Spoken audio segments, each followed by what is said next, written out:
जिस पर्वत पे आप खड़े हैं ये किष्किंधा क्षेत्र में इसको मालवंत पर्वत कहते हैं। इस मालवंत पर्वत पे प्रभु श्री राम 4 महीना चतुर्मास किए थे और यहीं से हनुमान जी गए थे लंका सीता मैया की खोज में। और सीता मैया की खोज पता लगा करके और सीता मैया जो चूड़ामणि प्रदान किए थे वो चूड़ामणि लेकर के प्रभु श्री राम के पास यहीं पर आए थे। यहीं से पूरी लंका की तैयारी, युद्ध की तैयारी करके प्रभु श्री राम लंका प्रस्थान किए। सारा वानर सेना, वानर मंडली और भालू मंडली के साथ लंका पे चढ़ाई किए थे। यहीं से पूरा सैन्य बल की तैयारी जो है प्रभु श्री राम यहीं से तैयारी किए थे।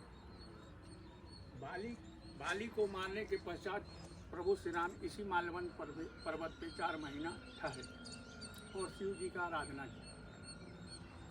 बगल में लक्ष्मण जी के आह्वान पर बाण मरने के बाद माँ गंगा प्रकट हुई। इसी जल से अभिषेक करते थे दोनों भाई राम और लक्ष्मण।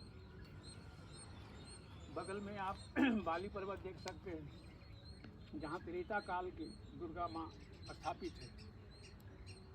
मतलब इतना सुंदर माँ का विग्रह है कि बाली उसी दुर्गा माँ का उपासना करके the great warrior of Kishkindha, मतलब उस समय वो वर्ल्ड का सबसे बाहुबली था कि भगवान को भी छिप के मारना पड़ा। ये सामने में चिंतामणि पर्वत है। चिंतामणि पर्वत में छिप करके ताड़ के ओट में बाली को मारे क्योंकि सामने मार नहीं सकते थे। क्योंकि बाली को वरदान था कि जो भी सामने आएगा उसका आधा शक्ति उसको मिलता था, हाँ, हरण कर लेगा। तो प्रभु राम को भी छिप के मारना पड़ा, जबकि प्रभु राम खुद पार ब्रह्म परमेश्वर थे। और सामने देख सकते हैं आप आंजनेय पर्वत है। आंजनेय मैया के नाम से वो पर्वत है और उसी पर्वत पे हनुमान जी को आंजनेय माँ प्रकट किए थे। आंजनेय माँ हनुमान जी से भी ज़्यादा शक्तिशाली थे। उनकी दूध में इतनी ताकत थी कि तुंगभद्रा नदी की धार रोक देते। वो दूध एक बूंद गिरा देते तो पानी का धारा रुक जाता था। इसलिए हनुमान जी से ज़्यादा शक्तिशाली उनकी माँ थी। लेकिन बहुत कम लोग जानते हैं कि हनुमान जी की माँ इतनी शक्तिशाली थी। अगर माँ वीरांगना होगी तो बेटा भी वीर पुरुष होगा। तो अंजनी माँ जो थी बहुत ही दुर्लभ नारी थी।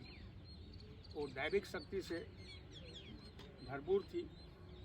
वो ब्रह्म लोक से आई थी हनुमान जी को प्रकट करने के लिए, क्योंकि हनुमान जी शंकर भगवान के 11वां रुद्र अवतार है। तो शंकर भगवान खुद परमात्मा है। क्योंकि परमात्मा का जो स्वरूप है, जो मैं अध्ययन किया हूँ, मैं कोल इंडिया में इंजीनियर था, चीफ इलेक्ट्रिकल इंजीनियर। मेरी पत्नी कैंसर में चली गई तो मैं 10 साल पहले सन्यासी हो गई। तो परमात्मा की पाठशाला में मैं पढ़ रहा हूँ, परमात्मा हमें पढ़ा रहे हैं। तो जो मैं समझा हूँ कि इस सारे सृष्टि के मूलभूत जो देव है, देवों का देव महादेव जो वो शिव ही है। आप शिव बोलो या राम बोलो या अनेकों नाम से बोलो, अल्लाह बोलो, गॉड बोलो, जिन नामों से संबोधन करो, लेकिन इनका प्राचीन नाम शिवा है। शिव ही पार ब्रह्म परमेश्वर है। वही राम है, वही शिव है, वही ब्रह्मा है, वही विष्णु है। तो बाइबिल क्या कहती है? God is light. तो बाइबिल से, अगर बाइबिल के मानने वाले क्रिश्चियन धर्म से लोगों से पूछो कि आप ब्रह्मा विष्णु को महेश को मानते हो, तो बोलेंगे कि नहीं, मैं ब्रह्मा विष्णु महेश को नहीं मानता हूँ। तो ये 3 शब्द लाए कहाँ से? GOD, God. तो जी मीन्स क्या होता है? जनरेटर। जनरेटर मीन्स क्या होता है? उत्पत्ति करता। उसी को हमारे ऋषि मुनियों ने ब्रह्मा कहा। O for operator. Operator means पालक यानी संचालक। उसी को हमारे ऋषि मुनियों ने एक नाम दिया विष्णु। D फॉर डिस्ट्रॉय यानी शिवा यानी संहारक। उसी को हमारा वेद बोलता है रजोगुण, सतोगुण, तमोगुण। उसी को हम लोग फिजिक्स में पढ़े हैं, इलेक्ट्रॉन, प्रोटॉन, न्यूट्रॉन। तो परमात्मा क्या है? ऊर्जा के रूप में। गॉड इज लाइट और सोल इज लाइट। परमात्मा कण कण में है। विष्णु जो विश्व के हर अणु में है और आपके भीतर भी है। God is light, soul is light.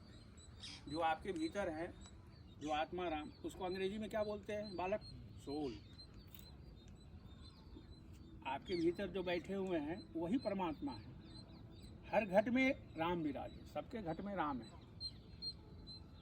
परमात्मा मंदिर में नहीं है। मंदिर तो एक प्राइमरी स्कूल है। जैसे आपको प्राइमरी स्कूल में भेजा जाता था पढ़ने के लिए, तो मैडम बोलती थी कि ए फॉर एप्पल, पिक्चर के माध्यम से दिखाती थी, नकली से हो।